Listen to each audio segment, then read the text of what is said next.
Who will be the Rams starting quarterback this Sunday against the Packers? And how quickly can this franchise get back to being Super Bowl contenders? That's coming up next on Locked On Rams. You are Locked On Rams, your daily Los Angeles Rams podcast.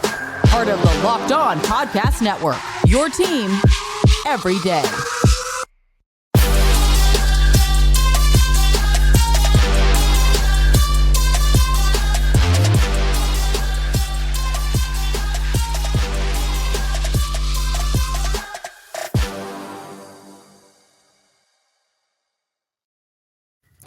What is up, Ramily, and welcome to another episode of Locked On Rams, your daily podcast covering your Los Angeles Rams, free and available wherever you get your podcast. Locked On Rams, part of Locked On Podcast Network, your team every day. We're also available over on YouTube, so if you have not yet, be sure to subscribe to the Locked On Rams YouTube channel, getting close to 10,000 subscribers. It's all thanks to you, so if you haven't yet joined the party, hit that subscribe button, hit that notification bell. Really want to support the channel, hit that like button, and let us know. What do you think the Rams should do at the quarterback position? Let us know down below. My name is Doug McKay. My friends call me D-Mac. You can follow me on X and Instagram at DMac_LA. I've been covering LA sports for over a decade for SI, 24/7 Sports, Dodgers Nation, now the Rams for Locked On. And as always, I'm joined by the Rams pre-half and post-game show host for the Rams flagship radio station, ESPN 710 LA. He's in his 8th season covering your Los Angeles Rams, the People's Champ, Mr. Travis Rogers. You can follow him on X at Travis Rogers. And on today's episode, we're looking ahead at the future of this Rams roster, cap space, draft picks. Where do they stand? What direction should they go? We're going to talk about the quarterback position. An old Rams quarterback rejected the possibility and the opportunity to come back. But first, this episode of Locked On Rams brought to you by FanDuel, official sportsbook of Locked On Rams. Make every moment more. Right now, new customers can bet $5 and get $200 in bonus bets guaranteed. Visit FanDuel.com/LockedOnNFL to get started. Now, Travis, we're going to dive right into this one.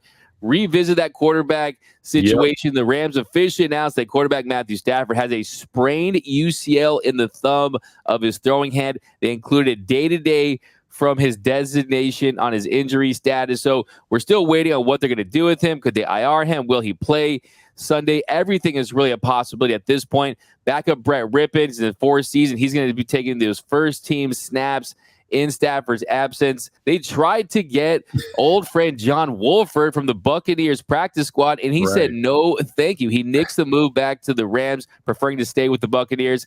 I think it makes sense for him because if this is a short stint for Stafford, he's basically going to be put in the same situation in LA than he was with the Bucs. Yeah, sure. It is kind of weird, though, that a guy that, there seems to be a path to playing in Los Angeles, potentially at least, and that he decided to stay in a place where the path is far murkier was interesting. It felt like the John Wolford experience last year was very different than the John Wolford experience that we had seen a few years prior to that, where he, not only started a game, but won a game, started a playoff game before getting knocked out. And then last year was a tire fire, to be sure. But yeah, it's not the world's biggest deal, but I'm not going to lie, D-Mac, when I saw him say, I'm good, man, I'll just stay over here, it did make my eyebrows go up a little bit. It did make me think, okay, I wonder if he didn't have the world's best experience the last time he was here in Los Angeles. And then, of course, the next question is, all right, if not him, then who? If John Wolford is not going to be the guy that is at least potentially your number 2 going into the weekend, who's it going to be? Yeah, and you talk about John Wolford, of course. He had that nice little playoff run. You talk about going up against Seattle and the success that they had a couple years back, and he was really a Cinderella story. And then there's last year when he basically almost got Cooper Kupp killed on that overthrow, right? So I'm not so sure I want to live through that again. Sometimes better not to get back with your ex. It does feel like an easy, convenient move by the Rams, and one where it tells me that they probably don't expect Stafford to be out that long if they thought that was the answer.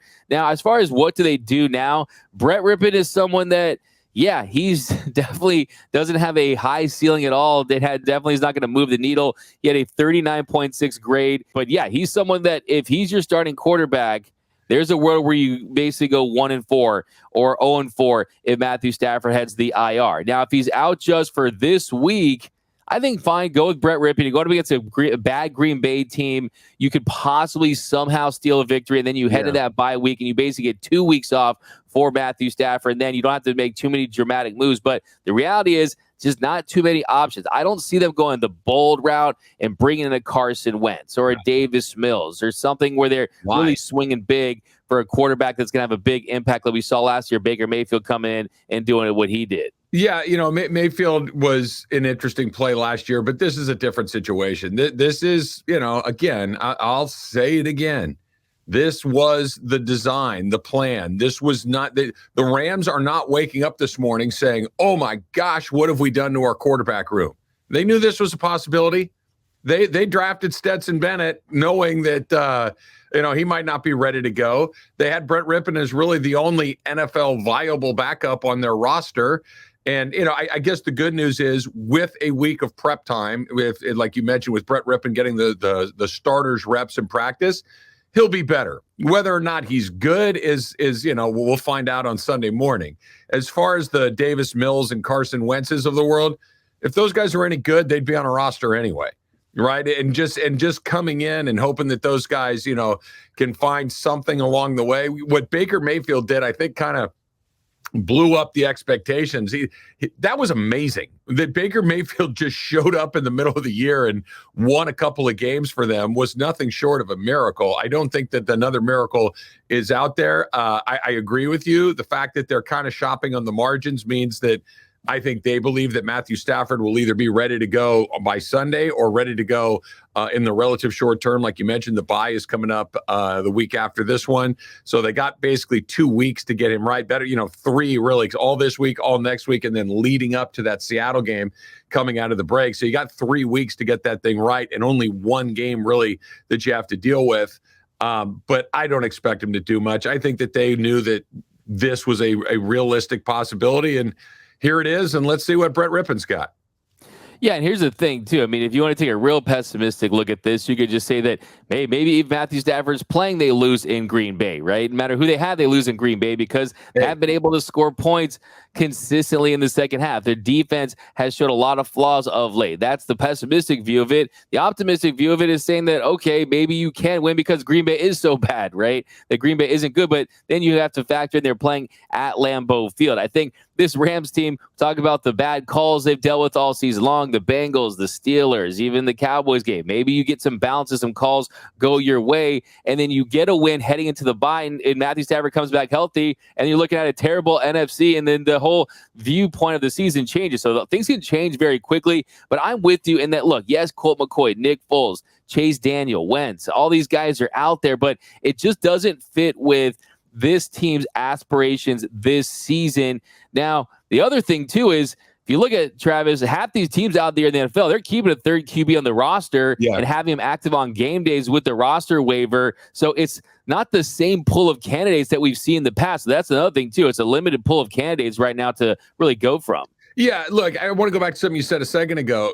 A couple of different things. Number one, there is no game on the schedule that's a layup for the Rams. They're all going to be a challenge. So, yeah, is Green Bay any good? Not really. I guarantee you Green Bay is very excited to see the Rams coming to town, right? I mean, let's be honest about this. This is not, the Rams, maybe with the exception of the Arizona Cardinals, when they step onto the field, they're going to have a fight on their hands, and I'd even throw the Cardinals in there.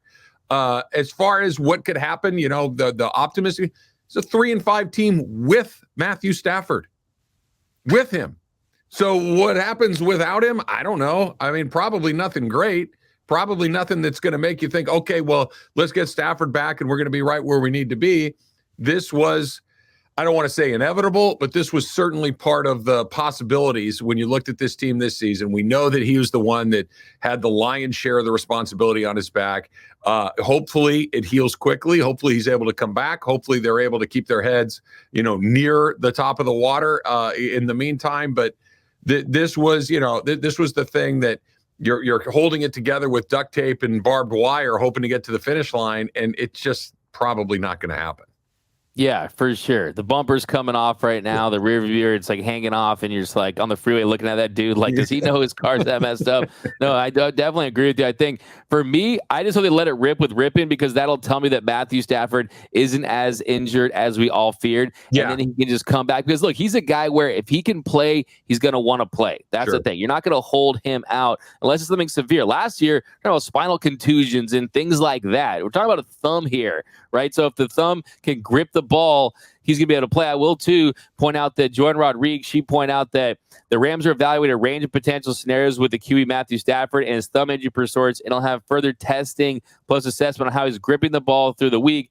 Chillier conditions in Green Bay combined with the bye after are some details. So they're also considering the weather in Green Bay as a part of the decision-making process. But, yeah, I'm with you. Go with Rippin. Get Stafford back after the bye and see if you can take advantage of that favorable schedule down the stretch and make the playoffs that way. But if Brett Rippin is the quarterback and has to go on the IR, things could go south very quickly for this Rams team. We're going to talk about what would happen and the future of this team and this roster if it does. That's coming up next here on Locked On Rams.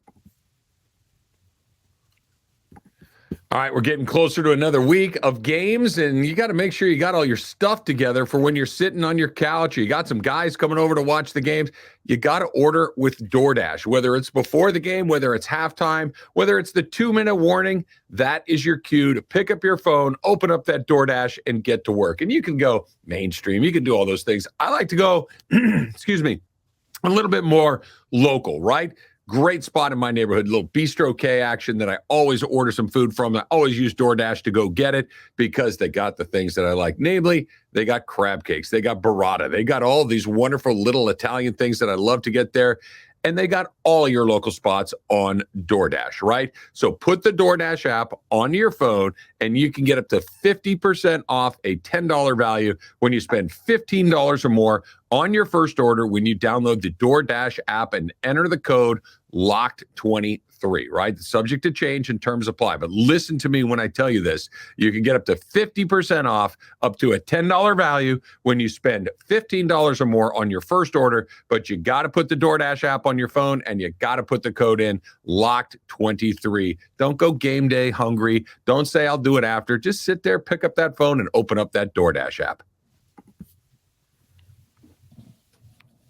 And we are off running here on Locked On Rams. Thank you for making Locked On Rams your first listen every single weekday, free and available wherever you get your podcast. Locked On Rams, part of Locked On Podcast Network, your team every day. And a special shout out to those everyday listeners where the team wins, they watch, the team loses, they watch. Everyday listeners, we appreciate you. And you can be an everyday listener too. Join the club. Membership is 100% free, and you won't miss a thing about your Los Angeles Rams. Now, Travis, here in our second segment, we're going to talk about the draft and where the Rams stand. And it's very interesting. If you go to tankathon.com, they currently have their, by the way, I love that website name. It's tankathon.com. Great It's pretty name. awesome, right? They have the Rams currently at the 9th pick. So the latest draft board, they're currently a 3-5 course. They have a 5-12 strength of schedule left. They have them picking 9th overall in the 2024 draft. Of course, the Bears have picks 2 and 3. They're hoping that the Carolina Panthers don't win any more games, right? So they stand to benefit from that. But if you look at the number 9 pick right now, and it's sitting at 3-5, if things go south, like I said, if you go 0-4 in this stretch, you're looking at a top 5 pick. And if you're looking at a top 5 pick, you're talking about possibly guys like Drake May, guys like Marvin Harrison Jr., guys like left tackle Olu Fashanu, some of the true top elite prospects in this draft. And I think at that point, the conversation becomes, do you go quarterback? Do you go left tackle? Do you go edge? Do you go offensive lineman, right tackle? I mean, there's a lot of ways they could go. Me personally, I'd go left tackle Olu Fashanu. I'd go the left tackle route, and I wouldn't draft a quarterback because Matthew Stafford's still under contract. You really aren't going to benefit from this core of Kupp and Donald if you want to win with these guys if you take a top elite quarterback in that position. But where would you stand if that was the scenario, Travis? I would want to know, who do Sean McVay and Les Snead feel that the best player in the draft is that's still available to them, and take that person, regardless of what the position is. If it's a left tackle, great. If it's a quarterback, fine. If it's a wide receiver, go do that. If it's edge help, if it's secondary, pick the best player. The Rams have a deficiency of talent right now. The Rams need to get more good players. You can fill in with need a little bit later in the draft. You can fill in with need in training camp. You can fill in with need with trades and free agency and things like that. But when it comes to just getting good players, that's where you find in the draft, right? That's where you got to find the best player available and go there. Do they need a quarterback? Yeah, sooner than later, Matthew Stafford is probably not going to be your starting quarterback, whether he retires, whether he ages out, whatever it is. But if you think that left tackle is the guy that's going to hold down the spot for 10 years and you don't need to worry about it, then do that right now because you do have a quarterback. I don't think that you look at it through the prism of, hey, how can we win next year? How can we get Kupp and Donald and these guys back? You got to kind of change your perspective, I think, a little bit. You got to try to start thinking about who is our next core group. Does that include Puka Nacua? Does that include Byron Young? Who are the next best guys on this team, and start to fill in the roster around those guys? It's exciting because they haven't been able to pick a player of that ability in 2016. I mean, you're talking about 7-8 years by the time that this rolls around again. This is the first time you've been able to pick a player with that sort of just raw talent, and it is exciting. And the way that you do it is by not winning a bunch of games down the stretch that, quite frankly, aren't going to get you anywhere anyway. Yeah, I agree with you. And you look at Les Snead. I just hope that today he's somewhere in the Rams facility and they have him tied with his hands behind his back and he's locked in. He's not going to trade these pigs. He's probably scrambling his chair right now, possibly, right? And I agree. You head into this draft with that treasure trove of picks, your first round pick since 2016. See what you can do with that.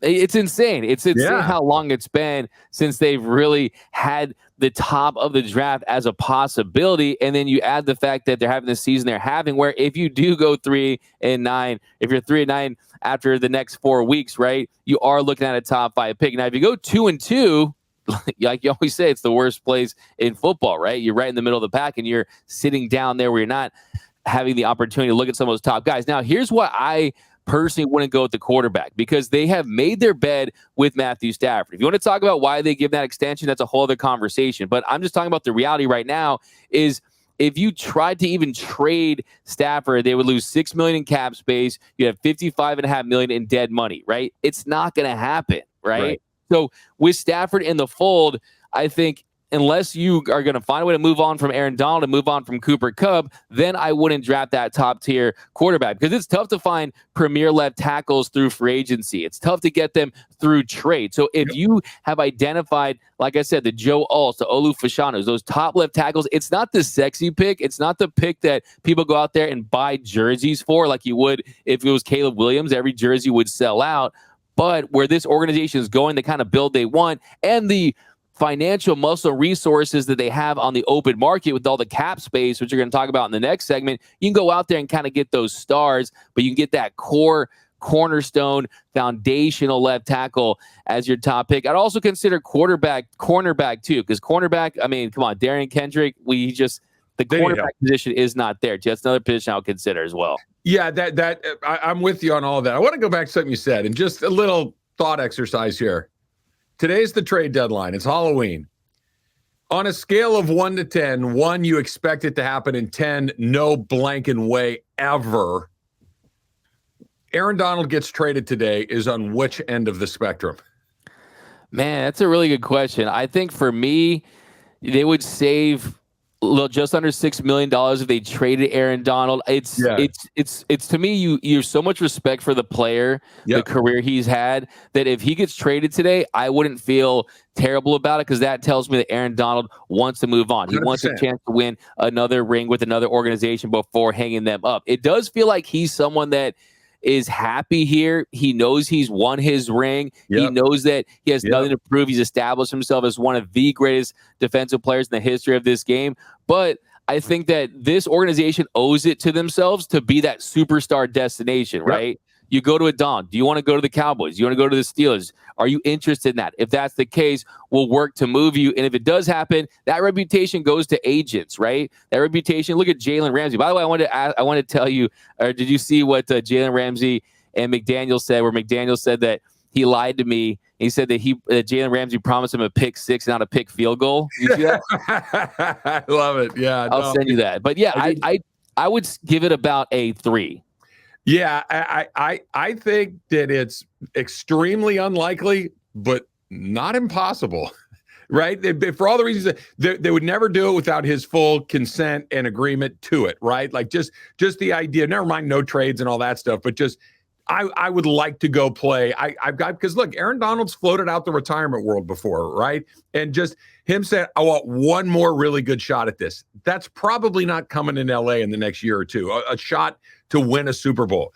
What could the Rams get for a player like that? Again, I don't think it's likely. I don't even think I would be surprised, but it's not zero, right? It's not just oh no. If it came across right now, I'd be like, oh wow, what did they get? Very quickly it would go to, what did a player like that get in a return? But I think that's where the Rams are. This is where we're talking about the draft order. This is where we're talking about, areas of need versus best available. It's, it's week 9 in the NFL. We're breaking down the draft. And I think it's the right thing to do, because this is the football team that they have currently. This is the team that I think they knew that they were going to have. And the way to juice it, the way to speed it up a little bit, is to maybe sell off some of the things that you might not want to or need to, but it could really pick up some pace. Yeah, I kind of go back to Aaron Donald during training camp, where he was saying, as long as these young guys care, then I want to play with them, and that sort of thing. And just his willingness to take some of these guys under their wing. And, look, they're winning their one-on-ones. They're going to benefit from him, right? And he was really disruptive at those 2 sacks against Dallas. He was looking like elite AD once again. I think if they were in a bad salary cap situation next year, like they are in this year with over $75 million in dead cap, then I would say, yeah, it's more likely that Aaron Donald would initiate a move like that. But I think they could sell on the fact that, hey, man, just settle up. We hit on these rookies. We got the money come back. We're going to be aggressive. Let's go for one more time. And that'll almost be the last dance season in 2024. So I don't anticipate it. I think that Aaron Donald will be a Ram at this point tomorrow, but this is the Los Angeles Rams. This is the NFL. Anything can happen. And I think that I want an organization that's always picking up the phone. I want an organization that's always having these conversations no matter what. I expect him to stay. I don't think he's leaving, but if he did go, I wouldn't check the story to make sure it's real. I would put it to you that way. I believe that there's at least the possibility that maybe somebody goes, hey, you know what? Let's really blow this thing up starting today, and here's how we could do it. Man, well, I just got a new Aaron Donald jersey like 3 months ago. I didn't get the jersey insurance, so I hope he does it, man. So you don't get the Apple Care. I never get the jersey insurance, so I hope he doesn't get traded. But coming up next here, we're going to talk about this cap space. How much money do they have to spend? How aggressive will they be this offseason? That's coming up next. You're on Locked On Rams.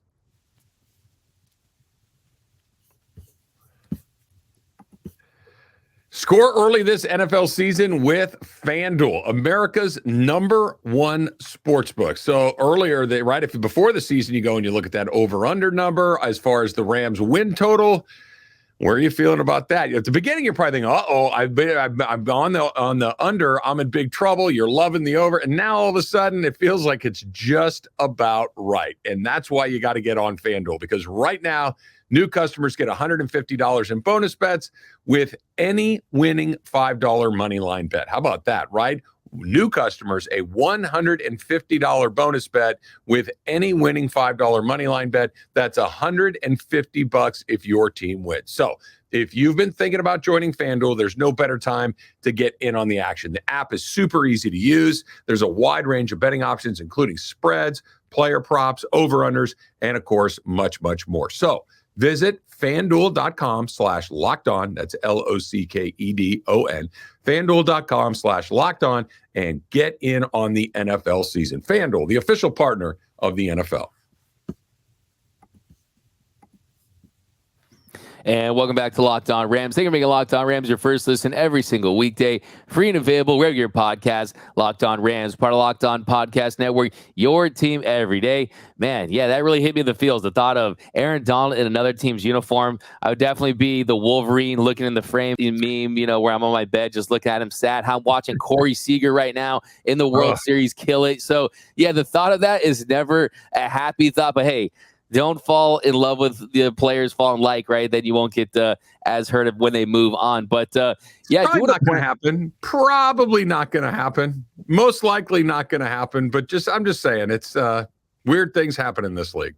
I think I just want to point out that wherever Aaron Donald goes, he would be like my Corey Seager, where I would root for that team and follow them just to see how much success he has. He's definitely falls into that category. But So talking about, though, Travis, where they're at, just a real quick snapshot of their cap space next year. They currently have $56.6 million in projected 2024 cap space, $39.9 million in effective cap spaces, according to overthecap.com. That's the 13th most in the NFL. Now, we're talking about if you traded an Aaron Donald, right, you would save $5.6 million. Stafford, it would be a disaster. You would lose $6 million, 55.5 with dead cap. That's not happening. Trading Cooper Kupp, you'd only save $2.7 million with $27 million in dead cap. So point I'm trying to make is the big three most likely are going to stay intact unless they want to go to a down to the studs rebuild. Now, you could also get more cap if you moved off of Joe Noteboom and Brian Allen with the June 1st designation. That would basically give them over $60 million in cap space. So they are going to have a good amount of money next year. Guys who want to bring back Michael Hoyt, A.J. Jackson, Jonah Williams, those are restricted free agents. Akella Witherspoon, Jordan Fuller, Kevin Dotson are unrestricted free agents. Those are guys they could consider keeping, but they are going to be in a position to make a big splash this offseason. I think that's it, right? That they have the two things you need when it comes time to go into an offseason and try to bolster your team. It's like you said, D-Mac, I don't think it's a rebuild fully, but you need a lot of things. And the way that you fill a lot of holes is with draft picks and with money. They're going to have both. And for the first time in a long time, they're going to have both. That they've had other years where they have some money available. We've seen them be moderately successful in the draft as far as, later on. I think this most recent draft, it's been their best one in some time.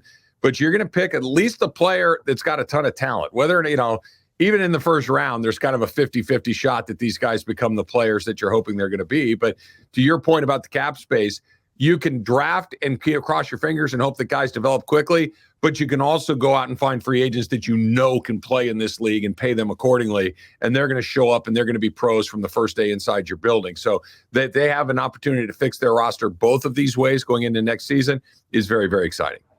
Yeah, Travis, you mentioned the draft. You have to mention that because if we're at this point in the season and Steve Avila is a bust and Byron Young's a bust and Kobe Turner's a bust and Puka Nacua didn't emerge as one of the steals of the draft, then maybe you're having some serious conversation of how do we just rebuild this whole thing and set this whole thing on fire, right? But you're probably feeling good about yourself as far as a fast-tracked, expedited rebuild because you've hit on those rookie players and you're starting to feel better about how you're drafting. I feel...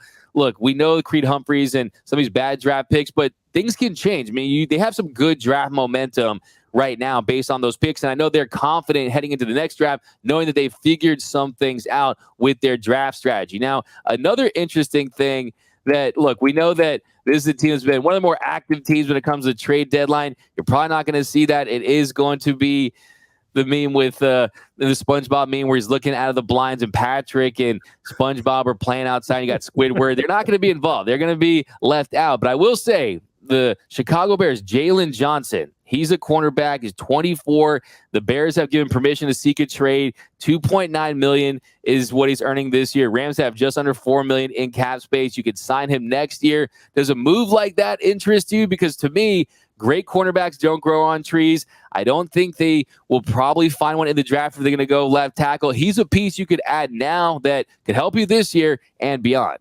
What's the cost, right? And if it's the free couch on the side of the road and you need a couch, throw it in the back of the truck and keep it moving and throw it in your living room and see if you like it. If it doesn't cost you anything, great.